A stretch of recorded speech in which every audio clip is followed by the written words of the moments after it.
नमस्कार दोस्तों। स्वागत है आपका एक बार फिर से हमारे YouTube चैनल पर।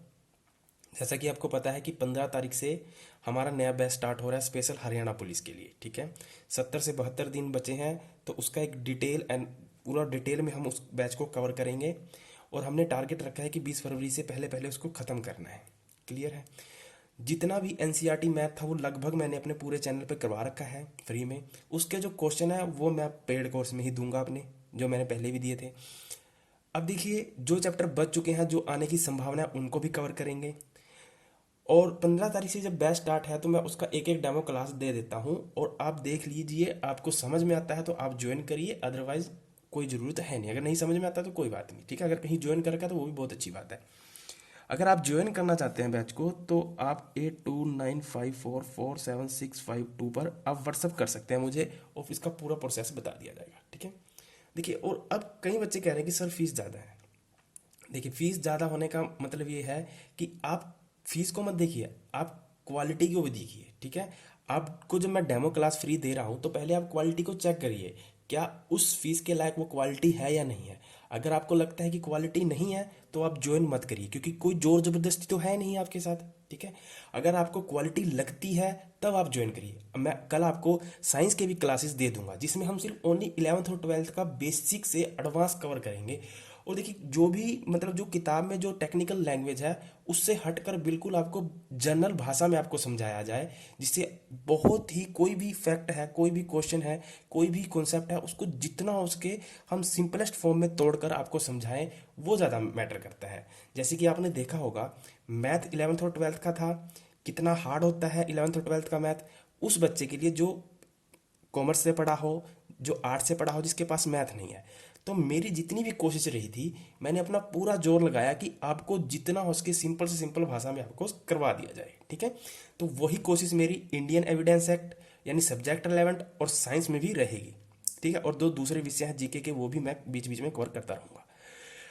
देखिए, आपको पता है कि हरियाणा पुलिस में सब्जेक्ट रिलेवेंट आएंगे, और मान के चलिए इस बार कम से कम 8 से 10 क्वेश्चन सब्जेक्ट रिलेवेंट पूछे जा सकते हैं, 101% पूछे जा सकते हैं। जिसमें जो मेन है, एक तो है आपका इंडियन एविडेंस एक्ट आईईए, ठीक है, आईपीसी और सीआरपीसी, और भी बहुत कुछ चीज़ें हैं सब्जेक्ट रिलेवेंट जो पुलिस से संबंधित है। पर ये तीन चीज़ें मुख्य हैं। यहाँ से आप कर लेंगे ना तो 4 से 5 क्वेश्चन आपके कहीं नहीं गए। 101%, 4 से 5 क्वेश्चन आपके 101% श्योर होंगे। क्लियर है। तो आज जो मैं आपको पढ़ाऊंगा इंडियन एविडेंस का बिल्कुल ही बेसिक एक इंट्रोडक्शन लेक्चर होगा, जिससे आपको समझ में आ रहा है। देखिए, आपको ना हमें इतना भी डिटेल में नहीं जाना इंडियन एविडेंस को पढ़ने के लिए कि हम एक एलएलबी के लेवल का पढ़ें या किसी जुडिशरी एग्जाम के लेवल का पढ़ें। ठीक है। हमें सिर्फ अपने लेवल का पढ़ना है, पुलिस के लेवल का, कि उसमें डायरेक्ट क्या पूछ सकता है और क्या। आपको थोड़ा बेसिक समझ होनी चाहिए, बस कहने का मतलब ये है। बेसिक, इतनी डिटेल समझ में नहीं, डिटेल समझ नहीं चाहिए। और पूरा जब ये सब्जेक्ट रिलेवेंट खत्म हो जाएगा तो 500 क्वेश्चन भी तैयार कर रखे हैं, इससे बाहर कुछ नहीं आएगा। ठीक है। अगर कोई भी क्वेश्चन पूछा जाता है तो लगभग उन्हीं 500 क्वेश्चन में से आएगा जो सब्जेक्ट रिलेवेंट है। उसमें आपका एविडेंस एक्ट, सीआरपीसी, आईपीसी सब कुछ शामिल होगा। क्लियर है। अब देखिए, पहले आज मैं सिर्फ आपको एविडेंस एक्ट की एक इंट्रोडक्शन लेक्चर देता हूँ, फिर हमें देखिए ये भी पढ़ना है और ये भी पढ़ना है, साइंस, फिजिक्स, केमिस्ट्री, बायोलॉजी सारा पढ़ना है, सबका एक एक डेमो दे दूंगा मैं। ठीक है। तो जैसा कि आपको नाम से ही पता चल रहा है, इंडियन एविडेंस एक्ट, एक्चुअल में इसका मतलब क्या है सही। इंडियन एविडेंस एक्ट मतलब भारतीय साक्ष्य अधिनियम। यहाँ जो मेन वर्ड है वो है एविडेंस, इस चीज को पकड़िए। ठीक है। तो एविडेंस का अगर मैं आपको पूरा जनरल वे में आपको मतलब बताऊं तो उसका मतलब होता है सबूत। जनरल भाषा में जो हम यूज करते हैं वर्ड वो होता है सबूत। ठीक है। अब देखिए, एविडेंस सबूत का क्या मतलब हुआ। देखिए, मान लीजिए कोई ए व्यक्ति है और बी व्यक्ति है। ठीक है। इन दोनों के मध्य कोई विवाद है, कोई डिस्प्यूट है। ठीक है। तो ये डिस्प्यूट को लेकर अपने कहाँ जाएंगे, डिस्प्यूट को लेकर अपने सोल्व करवाने के लिए कहाँ जाएंगे, सुप्रीम कोर्ट या कहीं हम जज के सामने। ठीक है। तो ये खुद तो बात करेंगे नहीं। ठीक है। इनकी तरफ से कौन लड़ेगा, इसका वकील लड़ेगा, यानी इसका एडवोकेट लड़ेगा, इसकी तरफ से इसका एडवोकेट लड़ेगा। ठीक है।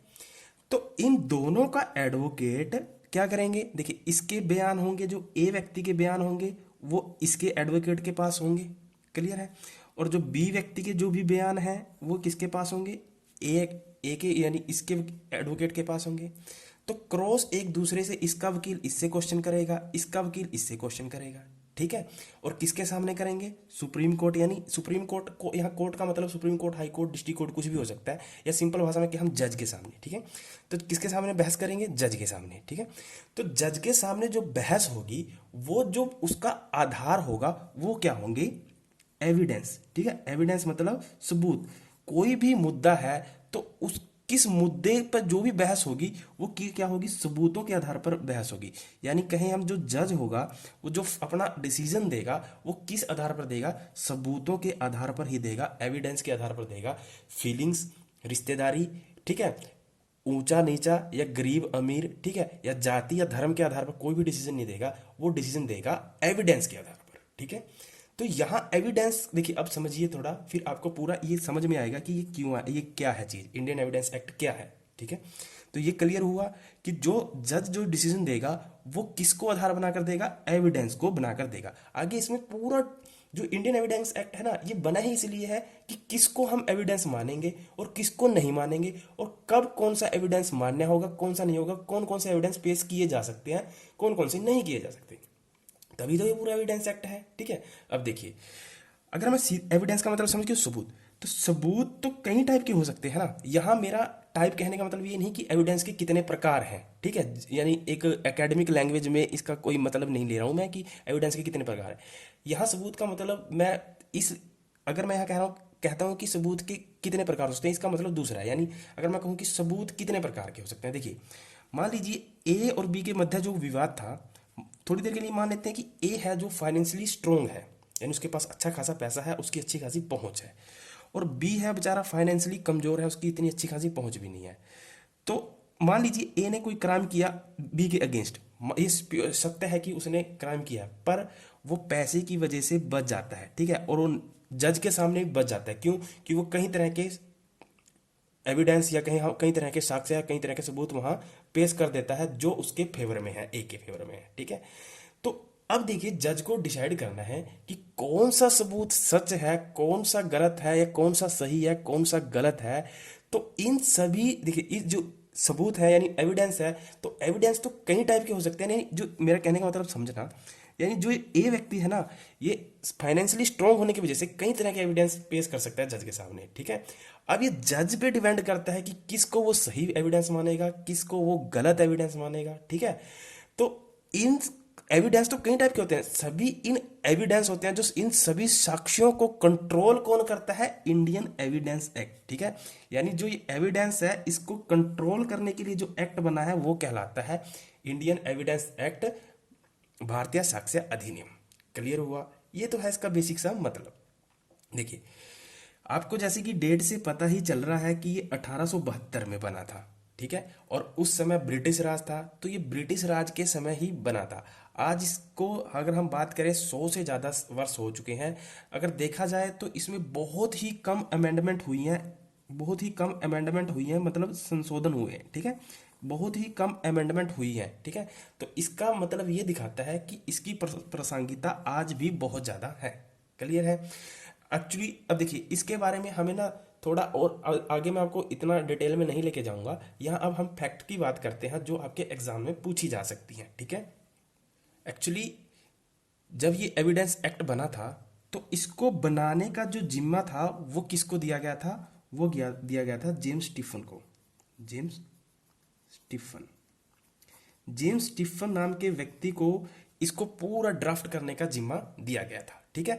तो अगर आपसे पूछा जाए कि इंडियन एविडेंस एक्ट का निर्माण किसने किया था या रचना किसने की थी, ठीक है, तो आप कहेंगे जेम्स स्टीफन। बहुत इंपॉर्टेंट फैक्ट है, ठीक है। या आप ये भी कह सकते हैं father of Indian evidence act, आगे मैं IEA लिखूंगा तो आप समझ जाएंगे, ठीक है। तो भारतीय साक्ष्य अधिनियम 1872 का जो फादर है या जिसको फादर बोला जाता है वो कौन है? जेम्स स्टीफन, ठीक है। और जो अपना जो इंडियन एविडेंस एक्ट है ये क्या है, इसको हम कैसे लिखते हैं? इंडियन एविडेंस एक्ट को 1 ऑफ 1872, ठीक है, इसका मतलब समझिए, ठीक है, 1 ऑफ 1872। फिर मैं आपको बताऊंगा कि इसको सहमति कब मिली और ये कब लागू हुआ, पूरी डेटें सारी बताऊंगा। पहले इसका मतलब समझ लीजिए कि जो इंडियन एविडेंस एक्ट है वो क्या है? 1 ऑफ 1872 है। ये तो समझ में आ गया इंडियन एविडेंस एक्ट क्यों बना। यानी जो साक्ष्य होते हैं, यानी जो सबूत होते हैं तो कई तरह के हो सकते हैं ना, उन सभी सबूतों को कंट्रोल करने के लिए हमने क्या बनाया? इंडियन एविडेंस एक्ट, यानी अंग्रेजों के समय में बना, तो अब तो हम कह सकते हैं कि हमारे समय में बना था, या फिर हम कहें कि हमारा एक्ट है। क्लियर है। देखिए अब इसका क्या मतलब हुआ, 1 ऑफ 1872। देखिए आपको पता है कि हमारे यहाँ क्या होती है, लोकसभा, राज्यसभा और फिर राष्ट्रपति यानी प्रेसिडेंट। ठीक है। तो कोई भी बिल जब एक्ट बनता है, पहले इन दोनों सदनों में पास होता है, फिर उसका राष्ट्रपति के पास मोहर लगने के लिए जाता है अनुमोदन के लिए। ठीक है। जब तक राष्ट्रपति उस पर अनुमोदन नहीं कर देता तब तक वो एक्ट नहीं बन सकता, तब तक वो बिल ही रहता है, ड्राफ्ट ही रहता है। क्लियर है। अब देखिए राष्ट्रपति के पास ऐसा नहीं है कि कई बिल जाते नहीं है, राष्ट्र लोकसभा से, राज्यसभा से पास होकर कई बिल राष्ट्रपति के पास पड़े रहते हैं। जैसे मान लीजिए एक बिल गया, पड़ा है, फिर उसके बाद दूसरा बिल आया, फिर तीसरा बिल आया, फिर चौथा बिल आया, ऐसे कई बिल ऑलरेडी राष्ट्रपति के पास पड़े रहते हैं। ठीक है। वो कई बार अपनी एसेंस देता है, सहमति देता है, कई बार उसको जानबूझ के रोक लेता है। ठीक है। तो जैसे मान लीजिए कई बिल पड़े हैं, जैसे ये 1 नंबर का बिल है, ये 2 नंबर का है, 3, ये 4 नंबर का है, 5 नंबर का बिल। ठीक है। तो ऑलरेडी राष्ट्रपति के पास कई काफी सारे बिल पड़े होते हैं। मान लीजिए कोई बिल आया लोकसभा से पास होकर, राज्यसभा से पास होकर, फिर राष्ट्रपति के पास चला गया और यहाँ पड़ा है। ठीक है। अब राष्ट्रपति ने अगर मान लीजिए सबसे पहले इस 5 नंबर के बिल को अपनी सहमति दी, तो उसके सामने क्या लिखा जाएगा, 1। ठीक है। उसके बाद इस 2 नंबर के बिल को सहमति दी, तो उसके पास क्या लिखा जाएगा, 2। ठीक है। तो जो इंडियन एविडेंस एक्ट है उसके सामने क्या लिखा जाता है, 1 ऑफ 1872। यानी उस समय जितने भी एक्ट बन रहे थे, अब जरा ध्यान दीजिए, अब तो ये लोकसभा राज्यसभा का एग्जांपल लेके बताया मैंने, अब जरा समझिए उस समय 1872 में तो लोकसभा राज्यसभा नहीं थी। ठीक है। उस समय जितने भी एक्ट उस समय बन रहे थे, तो उस समय जो सबसे पहले कौन हुआ करता था उस समय, गवर्नर जनरल, है ना, राष्ट्रपति का भाई है, वैसा ही है सेम। तो उस समय जो गवर्नर जनरल था, वायसराय हुआ करता था, उसने जो सबसे पहले जो परमिशन दी थी वो किसको दी थी, इंडियन एविडेंस एक्ट को। इस वजह से यहाँ क्या लिखा जाता है, 1 ऑफ 1872। ठीक है। यानी इंडियन एविडेंस एक्ट को सबसे पहले गवर्नर जनरल के द्वारा परमिशन दी गई थी। ये समझ में आ गया कि 1 का मतलब क्या हुआ, क्योंकि उस समय मान लीजिए गवर्नर जनरल के पास काफी एक्ट पड़े होंगे साइन करने के लिए, उसने जो सबसे पहले जिसको परमिशन दी, साइन किया, वो हो गया ये। ठीक है। अब देखिए जब इसको पूरा ब्रिटिश सरकार के द्वारा, गवर्नर जनरल के द्वारा जो इसको इंडियन एविडेंस एक्ट है, भारतीय साक्ष्य अधिनियम है, इसको जो सहमति मिली वो मिली 15 मार्च 1872 को। ठीक है। तो अगर आपसे पूछे कि जो भारतीय साक्ष्य अधिनियम है इसको सहमति कब मिली, यानी पूर्ण रूप से सहमति कब मिली, तो आप कहेंगे सर 15 मार्च 1872। क्लियर है। इस टाइप का क्वेश्चन भी बन सकता है। अब देखिए सहमति मिलना और उसका यानी लागू होना, उसका प्रैक्टिकली लाइफ में आना, फोर्स होना उसको, ठीक है, ये दोनों ही अलग बातें हैं। तो सहमति मिली 15 मार्च 1872 को, पर ये लागू नहीं हुआ। कोई भी चीज, कोई भी, जैसे आज के समय में भी अगर मान लीजिए कोई एक्ट बनता है, लोकसभा से गया बिल, राज्यसभा से पास होके गया, फिर राष्ट्रपति के पास होके गया, राष्ट्रपति ने अगर उसको साइन कर दिया तो वो बिल किस में बन गया, अधिनियम में चेंज हो गया। ठीक है। अब वो अधिनियम में तो चेंज हो गया, अधिनियम तो बन गया, अब वो लागू किस डेट से होगा ये मैटर करता है। ठीक है। वो लागू किस डेट से होगा ये सबसे ज्यादा मैटर करता है। ठीक है। तो वो लागू तब होगा जब उसे भारत के गैजेटियर में उसको नोटिफाई किया जाएगा। ठीक है। इंडियन यानी भारत के राजपत्र में जब तक उसको, यानी जो भारत का राजपत्र होता है, जब तक उसको उसमें नोटिफाई नहीं किया जाएगा तब तक वो उस लागू नहीं माना जाएगा। ठीक है। तो जो यही था, जो इंडियन एविडेंस एक्ट था, इसको सहमति तो 15 मार्च 1872 को मिल गई थी, पर इसको जो भारतीय गैजेटियर था, यानी जो भारत का जो राजपत्र था, उसको इसमें जब अधिनियमित, मतलब पूर्ण रूप से इसको लागू किया गया, उस अधिनियमित किया गया, या कहीं हम राजपत्र में जब इसको नोटिफाई किया गया, वो किया गया 1 सितंबर 1872 को। ठीक है।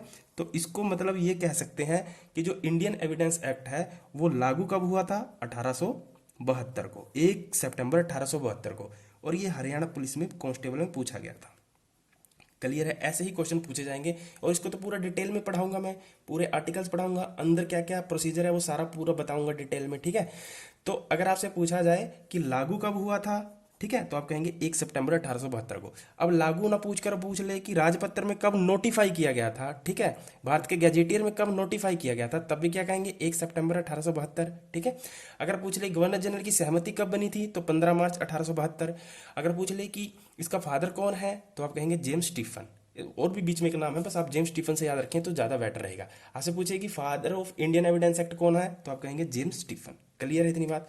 अब इसकी थोड़ी थोड़ी विशेषताएं जान लेते हैं, फिर देखते हैं कि ये कहाँ लागू है कहाँ लागू नहीं है। ठीक है, अगर हम इसकी फीचर्स की बात करें, आपसे यहाँ से क्वेश्चन बन सकता है। फीचर्स मतलब यह है, पूछ सकता है कि इनमें से कौन सी विशेषता इंडियन एविडेंस एक्ट की नहीं है या इससे संबंधित नहीं है। ठीक है, पहला जो इसका फीचर है वो है इट इज कंसोलिडेशन एक्ट। इसका मतलब हुआ कि यह है समेकनकारी अधिनियम है। इसका मतलब मैं समझाता हूँ। पहला जो फीचर है इसका है इट इज कंसोलिडेशन एक्ट, मतलब ये क्या है, एक समेकनकारी अधिनियम है। समेकनकारी अधिनियम का मतलब क्या हुआ, जैसे नाम से ही पकड़ा करो वर्ड को, जैसे नाम से समेकन मतलब समा लेना, इकट्ठा कर लेना। ठीक है, तो ये किसको इकट्ठा करता है, इसका क्या मतलब हुआ, इट इज कंसोलिडेशन एक्ट का मतलब क्या हुआ, यानी ये एक समेकनकारी अधिनियम है। समेकन का मतलब हुआ इकट्ठा कर लेना, समा लेना। तो ये किनको इकट्ठा करेगा, तो ये क्या करेगा, साक्ष्यों संबंधी कानूनों को क्या करेगा, इकट्ठा करेगा। ठीक है, तो ये किसको इकट्ठा करता है, किसको कलेक्ट करता है, या कहें किसको इकट्ठा करता है, तो आप कहेंगे एविडेंस संबंधी कानूनों को, या कहें हम साक्ष्य संबंधी कानूनों को। ठीक है, तो साक्ष्य संबंधी कानूनों को कौन इकट्ठा करता है, इंडियन एविडेंस एक्ट, ये इसका फीचर है। ठीक है, क्लियर है। दूसरा ये क्या है, दूसरा अगर बात करें, ये एक संशोधनकारी अधिनियम है। संशोधनकारी अधिनियम साथ में लगा लेना। ठीक है, तो ये क्या है, एक संशोधनकारी अधिनियम। इसका क्या मतलब हुआ कि इसमें समय पड़ने पर या समय के साथ साथ हम इसमें संशोधन कर सकते हैं। ऐसा नहीं है कि जब 1872 में बना तब से ऐसा ही है, ऐसा नहीं है। इसमें कई बीच बीच में हमने अमेंडमेंट की है। ठीक है, आगे मैं पूरा समझाऊंगा कैसे की है। तो कई अमेंडमेंट की है, तो इसका मतलब क्या हुआ कि हम इसमें संशोधन कर सकते हैं, या हम ये कहें इट इज अमेंडिंग एक्ट, यानी इसको हम संशोधित कर सकते हैं। ठीक है, ऐसा नहीं है कि इसमें संशोधन नहीं किया जा सकता, इसमें संशोधन किया जा सकता है। आपसे ना ऐसे पूछ सकता है कि इनमें से कौन सी विशेषता इंडियन एविडेंस एक्ट की नहीं है, तो आप कहेंगे इट इज कंसोलिडेशन एक्ट। मतलब ये क्या करता है, इकट्ठा करता है, किनको इकट्ठा करता है, साक्ष्य संबंधी कानूनों को। ठीक है, या कहें साक्ष्य संबंधी विधियों को, एविडेंस से रिलेटेड जितने भी लॉ है उनको क्या करता है, इकट्ठा करता है। ठीक है, और संशोधनकारी, इसमें अमेंडमेंट किया जा सकता है। ठीक है, दूसरा ये एक डिफाइनिंग एक्ट है। ये क्या है, एक डिफाइनिंग एक्ट है। डिफाइनिंग का मतलब परिभाषित अधिनियम है। डिफाइनिंग का मतलब क्या हुआ, परिभाषित।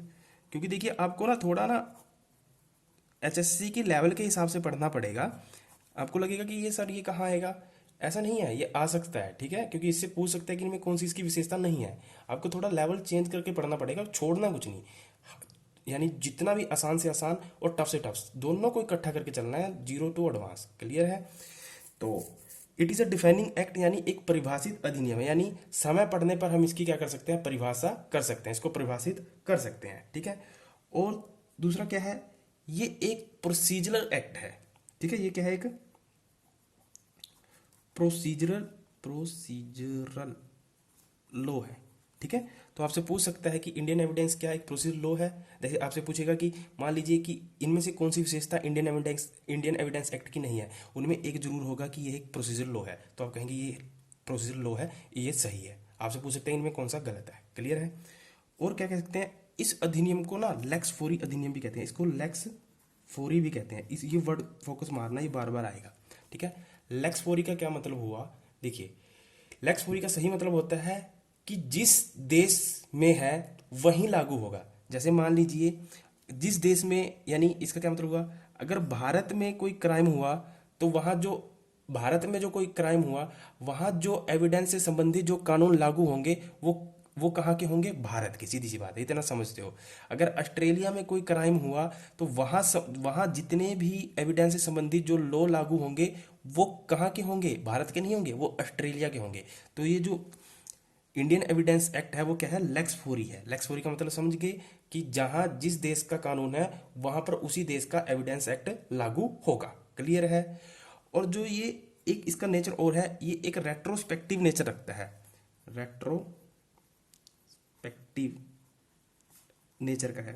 रेट्रोस्पेक्टिव का मतलब भूतलक्षी प्रावधान लगता है। भूतलक्षी प्रावधान का मतलब मैं आपको सही बताता हूँ क्या होता है, क्योंकि आपको पॉलिटी में भी समझना है इस चीज़ को, रेट्रोस्पेक्टिव नेचर का। अगर कोई कानून रेट्रोस्पेक्टिव नेचर का बनाया जाता है, जैसे मान लीजिए आज 10 जनवरी है, ठीक है, 10 जनवरी 2020 को कोई कानून बना दिया है मान लीजिए, तो कायदे से तो वो कानून 10 जनवरी से लागू होना चाहिए ना, 10 जनवरी से मान्य होना चाहिए। अगर मान लीजिए रेप पे आज कानून बना दिया, मान लीजिए, हाँ इसको एक एग्जांपल के जरिए समझते हैं, फिर आपको समझ में आएगा, ठीक है। मान लीजिए 10 जनवरी को 2020 को भारत की संसद ने एक कानून बना दिया कि अगर कोई व्यक्ति रेप का दोषी पाया जाता है तो उसको सीधा फांसी की जाएगी, ठीक है। अभी रेट्रोस्पेक्टिव में नहीं डाला, अभी मैं सिंपल बता रहा हूँ, ठीक है। तो फांसी दी जाएगी। तो इसका क्या मतलब हुआ कि 10 जनवरी के बाद, 10, ध्यान से सुनना, 10 जनवरी के बाद जितने भी रेप के केस होंगे और उसमें अगर कोई व्यक्ति दोषी पाया जाता है तो उसको फांसी की सजा होगी, ठीक है। अब जरा सोचिए कि क्या 10 जनवरी के बाद ही कोई रेप हुआ है? ऐसा तो है नहीं। 10 जनवरी से पहले भी रेप के कई केसेस चल रहे हैं, पता नहीं कितने अनंतों चल रहे हैं और डेली होता ही है, ठीक है। तो 10 जनवरी से पहले भी कई रेप के केसेस चल रहे हैं, तो जरूरी नहीं है कि 10 जनवरी के बाद ही रेप होगा, ठीक है। तो अब उन केसों का क्या होगा? क्या उनको भी फांसी की सजा मिलेगी? नहीं। अगर ऐसे सिंपल कानून बना है तब तो हम कहेंगे उनको ये फांसी की सजा नहीं मिलेगी जो 10 साल से पहले चले हुए हैं, ठीक है। यानी 10 जनवरी से पहले जो रेप का केस किसी पे चल रहा है और उसकी सुनवाई कोर्ट में है और वो साबित हो जाता है कि इसने रेप किया है, तो उसको फांसी की सजा नहीं होगी। बट अगर 10 जनवरी के बाद कोई रेप करता है और साबित हो जाता है कि उसने रेप किया है तो उसको फांसी की सजा होगी। ये क्लियर है, ठीक है। अब देखिए, अगर मैं इसी कानून को जो 10 जनवरी को बनाया था कि अगर कोई व्यक्ति रेप करता है और दोषी पाया जाता है तो उसको फांसी की सजा होगी, और उसको मैं डाल देता हूं रेट्रोस्पेक्टिव नेचर में, यानी भूतलक्षी प्रकृति में, यानी रेट्रोस्पेक्टिव नेचर का बना देता हूं इस कानून को, तो इसका मतलब ये होगा कि जो 10 जनवरी से पहले जितने भी रेप के केस चल रहे थे या जिन पे भी रेप का केस था, अगर वो साबित हो जाता है कि उन्होंने रेप किया है, वो दोषी पाए गए हैं, तो उनको भी क्या होगी? फांसी की सजा होगी, ठीक है। ये होता है रेट्रोस्पेक्टिव का मतलब, ठीक है। तो अगर कोई पूछे कि जो इंडियन एविडेंस एक्ट है उसकी नेचर कैसी है, तो आप कहेंगे रेट्रोस्पेक्टिव नेचर का है, ठीक है। अगर आज कोई इसमें कोई चेंज किया जाता है, मान लीजिए आज अगर इंडियन एविडेंस एक्ट में कोई चेंज किया जाता है 10 जनवरी को, तो जो चेंज किया जाएगा वो ऐसा माना जाएगा, यानी पीछे जितने भी उससे संबंधित जो भी कोई विवाद है तो उनमें भी ये चेंज लागू होगा। जैसे ये सिस्टम, ये जो फांसी का, ये जो रेप का मैंने एग्जांपल दिया, तो ये होता है रेट्रोस्पेक्टिव नेचर, ठीक है। तो इतने फीचर आप थोड़ा पढ़ लेना तो आपको बन जाएगा, ठीक है। इतने, इससे ज़्यादा नहीं पढ़ना है। अब देखिए, अब आपको पढ़ना है कि ये जो इंडियन एविडेंस एक्ट है ये एप्लीकेबल कहाँ कहाँ पर है। एप्लीकेबल मतलब ये कहाँ कहाँ लागू होता है, ठीक है। तो एक समय था कि ये जम्मू कश्मीर में लागू नहीं होता था, पर अक्टूबर 2019 के बाद जब आपको पता है कि वहाँ धारा 370 जब खत्म कर दी गई तो ये संपूर्ण भारत में लागू होता है, ठीक है। तो अगर हम बात करें अब की, तो ये क्या है? होल इंडिया, ठीक है, होल इंडिया में लागू होता है, ठीक है, संपूर्ण भारत में लागू होता है। एक मैं इसका फीचर भूल गया बताना आपको, जो सबसे ज़्यादा इंपॉर्टेंट है, तो एक वो नोट करेंगे, वो फीचर है कि जो ये इंडियन एविडेंस एक्ट है वो संपूर्ण नहीं है, इट इज़ नॉट एग्जॉस्टिव, संपूर्ण नहीं है, ठीक है। इसका क्या मतलब हुआ? ये बहुत इंपॉर्टेंट फीचर था और मैं भूल गया, ठीक है। तो संपूर्ण नहीं है। अगर आपसे पूछा जाए कि क्या इंडियन एविडेंस एक्ट संपूर्ण है, तो आप कहेंगे नहीं, ये संपूर्ण नहीं है। इसका मतलब ये हुआ कि जो इंडियन एविडेंस है, यानी एविडेंस की कई टर्म की जो परिभाषा है वो कई दूसरे एक्टों में लिखी हुई है, चाहे वो आईपीसी हो, चाहे कॉन्ट्रैक्ट एक्ट हो, इंडियन बैंक एक्ट हो, ठीक है, हिंदू एक्सेशन एक्ट हो, ठीक है। तो उनमें भी इन एविडेंसों से संबंधित कुछ ना कुछ परिभाषा लिखी गई है, ठीक है। तो इसलिए हम कह सकते हैं कि जो इंडियन एविडेंस एक्ट है पूरा, ये क्या है? संपूर्ण नहीं है, यानी it is not exhaustive. Exhaustive का मतलब मैंने आपको प्रोबेबिलिटी में पूरा डिटेल में बताया था, ठीक है। तो चलिए अब आते हैं इसके एप्लीकेबिलिटी पर। एप्लीकेबिलिटी मतलब ये कहाँ कहाँ लागू होता है। तो ये होल इंडिया में लागू होता है, क्लियर है। पहले एक समय था कि जम्मू कश्मीर में नहीं होता था, वो मैंने बता दिया, ठीक है। दूसरा, जितनी भी कोर्ट की कार्रवाइयाँ हैं, ठीक है, जितनी भी कोर्ट की जुडिशियल एक्टिविटीज़ हैं, यानी जितनी भी उसकी न्यायिक कार्रवाइयाँ हैं, उन पर सभी पर ये लागू होता है, ठीक है। तो जितनी भी न्यायालयों की न्यायिक कार्रवाइयां हैं उन पर सभी पर क्या होता है? ये लागू होता है, क्लियर है। अब देखिए, एक आपको याद रखना है कि कोर्ट मार्शल सेना से संबंधित होता है ना, कोई दोष करता है तो उसका कोर्ट मार्शल होता है। कोर्ट मार्शल पर भी ये लागू होता है, कोर्ट मार्शल पर ये लागू होता है, ठीक है। अब ये तीन चीजें आपको याद रखनी है, होल इंडिया, न्यायिक कार्रवाइयाँ और कोर्ट मार्शल, इन तीनों पर ये जो इंडियन यानी भारतीय साक्ष्य अधिनियम है इन पर ये लागू होता है। क्लियर है। अब ये कहाँ लागू नहीं होता, ठीक है, कहाँ एप्लीकेबल नहीं है, नॉट एप्लीकेबल, ठीक है, कहाँ कहाँ एप्लीकेबल नहीं है, कहाँ कहाँ एप्लीकेबल नहीं है, नॉट एप्लीकेबल है, ठीक है।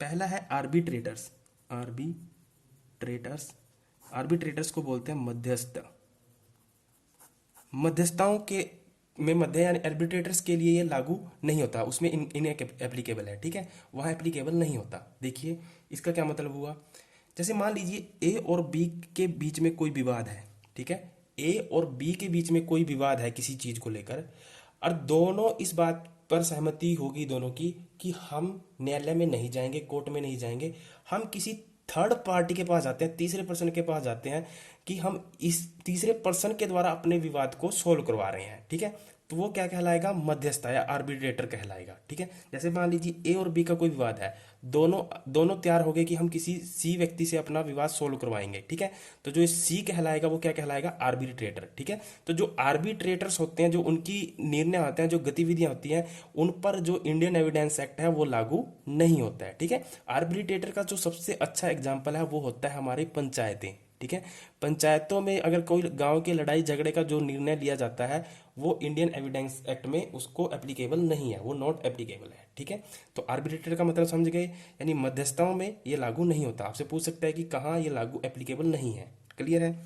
दूसरा, अगर हम स्पेशल बात करें नेवी एक्ट, आर्मी एक्ट और एयरफोर्स एक्ट, ठीक है, तो जो आर्मी एक्ट है, नेवी एक्ट है, एयरफोर्स एक्ट है, इन पर भी ये एप्लीकेबल नहीं है, ठीक है, इन पर भी ये एप्लीकेबल नहीं है, ये इनके अपवाद है।